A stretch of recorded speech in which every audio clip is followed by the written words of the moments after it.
then we'll open it up for questions. Well, obviously, an exciting week. We've got, really kind of a fresh start. Um, I've always felt like the regular season was the regular season and the postseason was the postseason, and here we are in the postseason. So the nice thing about the postseason is it's really short, and hopefully we've learned a lot from the regular season. So, I know we got a group of guys that are excited. We got a group of guys that are healthy, and that's really all you can ask for at this time of the year. Speaking of health, how is Corey Cabanban? How prepared do you think he is for this? Good. He's really done well. We probably could have wrestled him in the last chance open, but he just kind of was starting to get on the mat. And, he's been on the mat for the last 2 weeks. We had a wrestle off, and he looked good. Feasley really had a great match. Caleb Feasley's improved a lot for us. And, first time down to weight for Corey. First time off the scale. We duplicated that a couple times in the last week just to duplicate it so he could get ready for Saturday, and he did a really good job throughout the process when he was hurt to really manage his weight and his cardio really well, and I felt he wrestled and his shape was good. So we'll see. He's going to get a shot. How are you guys in terms of quality and depth and health going into the postseason this season, whereas last season it seemed like you wondered, is this a tournament team that, like a great dual team, does it translate? Yeah. Do you feel like you're in a better spot?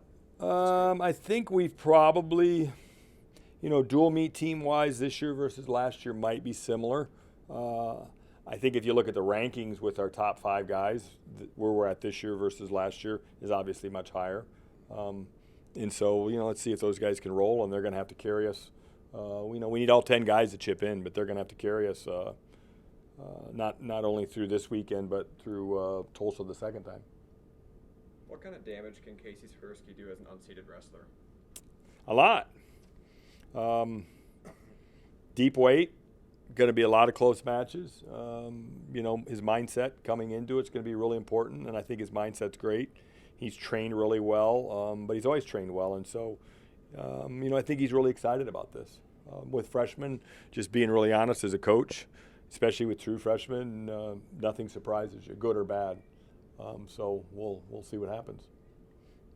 We weren't able to talk to you after the Keegan O'Toole David Carr match, but what are your thoughts on that? What are your thoughts of potentially having a part 2 this next weekend? Well, I thought David showed, number one, that he was ready to go. Number 2, that he's a pretty darn good wrestler. And, I know he knows what he's got to do this week. He's got high goals. He's not the kind of guy that's going to look ahead. He knows he's got to get a couple done before he gets there, and he'll do that, I think, in David Carr fashion. And then, he's going to look forward to that. David's always the guy about making adjustments. And so, he got taken down in that match. There's some things that he's already working on and excited to see if he can fix. So, wow, two great studs going at it there. Marcus said one of the areas he's taken another step in for him, he feels like his confidence, whereas maybe last year he thought he was the guy, and now he kind of more knows it. Knows he's the guy, yeah. Right.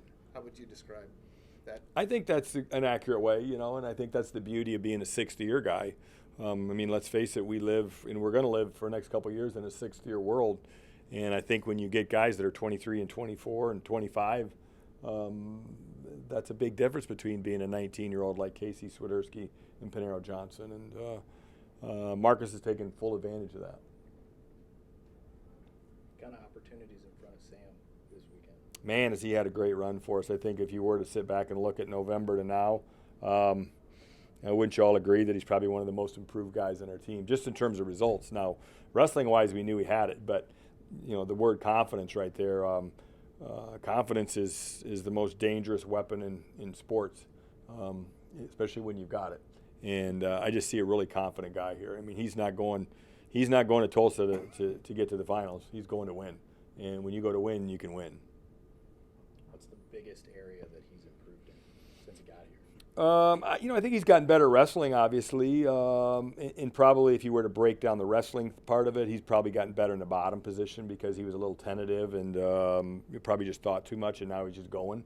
But then just, I belong here, and I'm not taking a backseat to anybody, and he won't. And we saw that last year, especially at the NCAA tournament. He got the NCAA tournament last year, and I think was out and out scared. And you don't see that guy anymore. been a lot of big moments. I mean, he's been in a lot of big dual meets where it came down to him.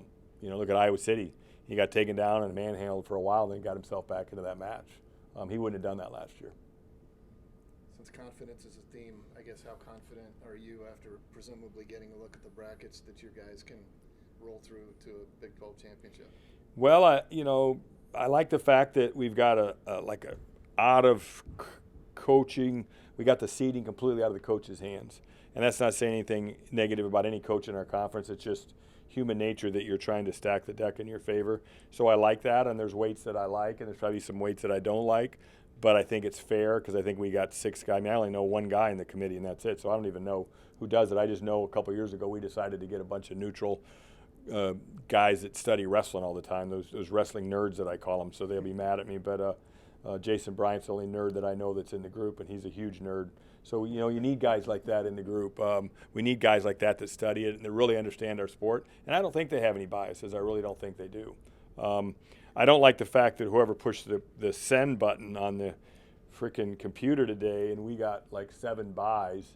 I don't like that dude, so I'm going to try to find him and whoop his butt when I get there. But that's just the luck of the draw, I guess. But it seems like we haven't had any luck in that respect. Like, I think one thing we lead the Big 12 in is buys in the first round of the Big 12 tournament. We're the gold medal champs every damn year. So I don't like that, but we're going to have to do it in the semifinals, I guess. All right. That's it.